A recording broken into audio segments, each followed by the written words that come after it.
How's it going, man? It's going great. It is an honor to get a chance to talk with you, guys and gals. The WWE Hall of Famer, Hacksaw Jim Duggan. Mr. Duggan, welcome to my stream here. First off, congratulations on getting the $5,000 earlier tonight. Well, thank you. Yeah, it didn't look very good there for a while, did it? But all works out. And, of course, it's great to be back here in Louisiana, the old Mid-South fans, the old UWF fans, and it's just exciting to be back down this area. Well, we got some guys here in our chat room, even though our actual live stream is just a few minutes behind. But we have a buoyancy here in the chat room. We have Rick Starr and WWE 124. First off, can we ask you about the Royal Rumble match? The Royal Rumble match, to me, has always been one of the best matches of the year. I mean, you being the first ever winner of the Royal Rumble back in 1988.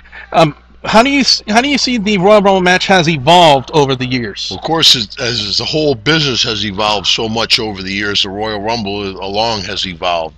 And you know, it's one of the top 4 pay-per-views of the WWE, and of course, it's great. That's kind of what I hang my hat on, being the first winner of the first ever Royal Rumble.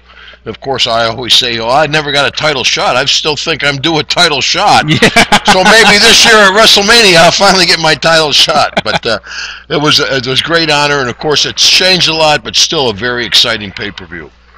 Now, how do you look at some of the current stars that we've seen today in the WWE, like CM Punk and The Rock?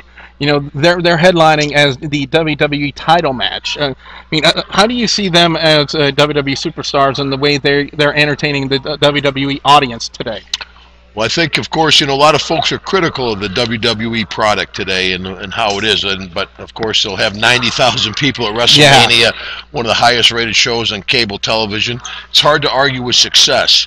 But, you know, I think that the young stars are much more professional than we were in our day. You know, it was a little too much. We were more like a rock and roll band than a sports team back in the 80s and 90s. These kids are a little more professional. And, of course, The Rock, he transcends professional wrestling, being a movie star.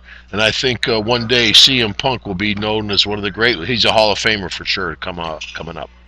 Now, it was asked a little bit here in our chat room by WWE 124, and you know, you can answer it if you want to, but wants to know if you are going to be in the Royal Rumble this year. Well, you never know with the Royal Rumble. Last year, of course, I was down here in Louisiana when I got the call. So any time the call can come tomorrow. You know, you never know for sure when you're going to be at the Royal Rumble or if you're going to be at the Royal Rumble. You know, I always got my fingers crossed because it's great to get that rub with the WWE. But also I realize they're trying to promote the young guys, and me and my good friend Roddy Piper talk about it a lot. It's hard when they bring back the old-timers and we get a better pop than the young guys, and they want to move on. So I can understand trying to put us more in the background and move the future forward. Well, we have a new question here by WWE 124. He says, Hacksaw, who do you think besides yourself deserves to win the Royal Rumble this year? Wow, you know, I don't know who really deserves to win it, because I think anybody that makes it to that level. I mean, you know, there's 1,500 NFL football players playing this year. There's maybe 120 WWE wrestlers, and it's a very competitive business.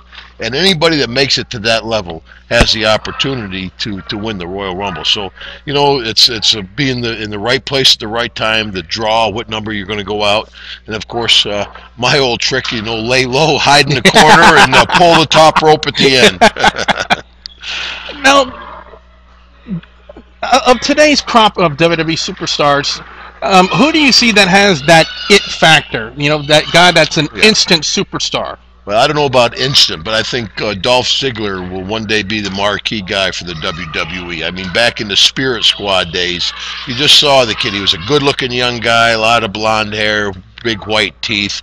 He's just the type of personality they want to be the marquee guy, like Cena, like Rock, like Hogan. So I can see them grooming him. It may not be in the next 2 years or whatever. They may let him go, but I think they'll bring him back one day and really push him hard. As Rick Starr pretty much just asked the question you already answered about your thoughts on Dolph Ziggler and his future in the WWE, being a marquee guy. I get along okay with Dolph, too. I knew him for Squad days. The kid paid his dues. He's one of those guys that really loved the business.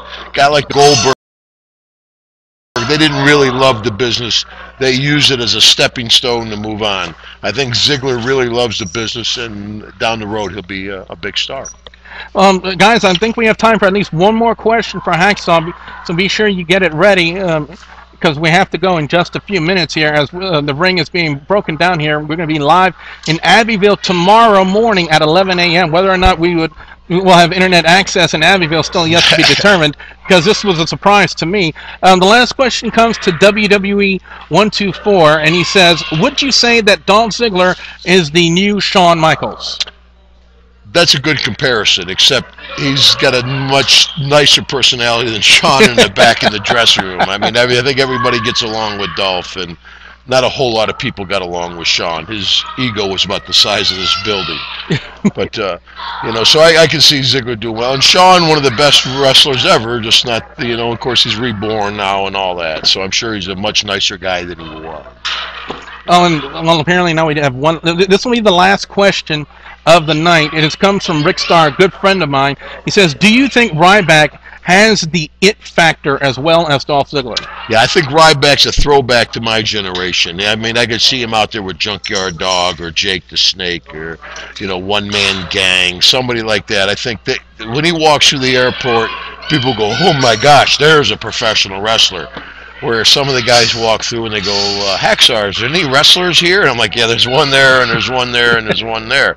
Ryback is an intimidating man, and he'll do good in the business. But also, why I got you on here, I'd like to tell you a little bit. We just did a movie up in West Virginia. It's called Wrestlers versus Zombies, Pro Wrestlers versus Zombies. It was my best friend, Roddy Piper, Kurt Angle, Matt Hardy's girlfriend, which is a TNA girl, Shane Douglas, and myself. So I was killing a lot of zombies. And also, you can check me out if you'd like to follow Hacksaw. I just got a smartphone, so you can follow me on official Hacksaw, the Twitter deal that I was tweeting about tonight. I saw my first Mardi Gras tree here in New Iberia, so I had to tweet the rest of the world about finding my first Mardi Gras tree. So if you get a chance, check it out. Well, Mr. Duggan, thank you very much for stopping by and taking some questions from the people here in our chat. My pleasure. Thanks, folks, and keep watching the shows, not only WWE and even TNA, but the local stuff like GCW. These are the stars of the future. All right, guys, well, that's pretty much going to wrap it up here, being live on Blog TV. I look forward to seeing you guys the next time, whether it be here in New Iberia or in Abbeville or Morgan City. Be sure you guys come by and check us out, Gulf Coast Wrestling. So, with that being said, I'm Double Beam Billy. Give me a hole before you go, brother. Ho! Pretty good hole, man.